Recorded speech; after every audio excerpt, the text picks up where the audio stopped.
मित्रांनो, राज्यात 11,000 शेतकरी मित्र पदांची पदभरती केली जाणार आहे, अशी कृषी मंत्र्यांच्या माध्यमातून घोषणा करण्यात आली आहे. याच अनुषंगाने ही पदभरती कशी केली जाणार आहे, याचे अर्ज कुठे भरायचे, ऑनलाईन पद्धतीने भरायचे आहेत की ऑफलाईन पद्धतीने भरायचे आहेत, आणि सर्वात महत्त्वाचं म्हणजे यासाठी मानधन किती दिले जाणार आहे आणि यासाठी कोणते डॉक्युमेंट्स देखील लागणार आहेत, याबद्दल सविस्तर माहिती आपण या व्हिडिओच्या माध्यमातून जाणून घेणार आहोत. त्यामुळे व्हिडिओला शेवटपर्यंत नक्कीच बघा. मित्रांनो, शेतकरी मित्र ही काही नवीन संकल्पना नाही. यापूर्वी सुद्धा कृषी मित्र या नावाने सुद्धा हीच पदभरती सुरू करण्यात आली होती. त्यासाठीची अर्ज प्रक्रिया किंवा त्यासाठीची चाचणी प्रक्रिया सुरू करण्यात आली होती. परंतु काही कालांतराने ही जी भरती प्रक्रिया आहे ती बंद झाली आणि पुन्हा एकदा कृषी मंत्र्यांच्या माध्यमातून राज्यामध्ये शेतकरी मित्र या 11,000 पदांची पदभरती करण्याच्या संदर्भात घोषणा करण्यात आली आहे.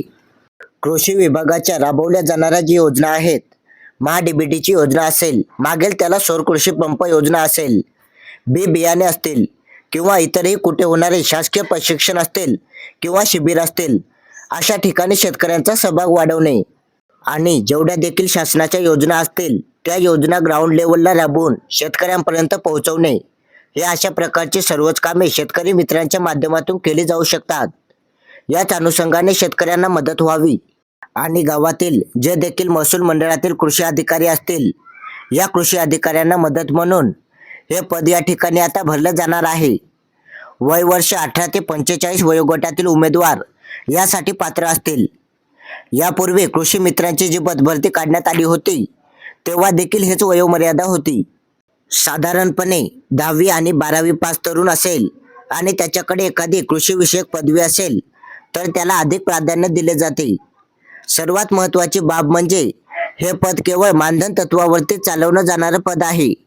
हे पूर्णवेळ नोकरीचे पद नाही. त्यामुळे जे देखील वार्षिक मानधन असेल ते मानधन फिक्स केले जाईल आणि त्याच्यानंतर इतर जे भत्ते दिले जातात ते शेतकरी मित्राच्या कामावर अवलंबून राहतील. जेवढं शासकीय काम हे शेतकरी मित्र पार पाडतील तेवढा भत्ता त्यांना मिळेल आणि वर्षाकाठी फिक्स झालेले मानधन देखील त्यांना मिळेल. सर्वात महत्त्वाचं म्हणजे हे जे पदभरती आहे ती पदभरती राज्यस्तरावर राबवली जाणारी पदभरती आहे.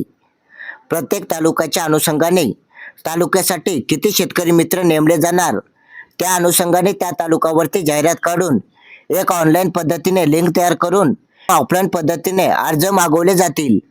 त्यानंतर कृषी अधिकाऱ्यांच्या माध्यमातून किंवा तालुका कृषी अधिकाऱ्यांच्या माध्यमातून शिफारस या शेतकरी मित्रांना दिली जाईल आणि अशा प्रकारे ही शेतकरी मित्रांची भरती केली जाणार आहे. त्यामुळे शेतकरी मित्र ही पदभरती काही शासकीय पदभरती नाही किंवा या संदर्भात कुठलीही शासकीय नोकरी मिळणार नाही. फक्त शेतकऱ्यांना आणि प्रशासनाला जोडणारा एक दुवा म्हणून काम करण्याची संधी त्या गावातील एखाद्या होतकरू तरुणाला मिळणार आहे आणि त्यासोबत त्याला काही मानधन आणि प्रोत्साहन भत्ता देखील मिळणार आहे. अशा प्रकारचे हे शेतकरी मित्र पदभरतीची मंजुरी देण्यात आलेली आहे. आता लवकरच या संदर्भात सगळ्या अटी शासनाकडून निर्गमित केल्या जातील आणि लवकरच 11,000 तरुणांना यामध्ये काम करण्याची संधी मिळणार आहे. शासनाच्या शेतकरी मित्र या संकल्पनेबद्दल तुम्हाला काय वाटते कमेंटमध्ये नक्कीच सांगा. आणि अशा प्रकारे प्रत्येक महत्त्वाचे अपडेट एकदम सविस्तरपणे जाणून घेण्यासाठी आपल्या जागरूक महाराष्ट्र या चॅनलला नक्की सबस्क्राईब करा. धन्यवाद.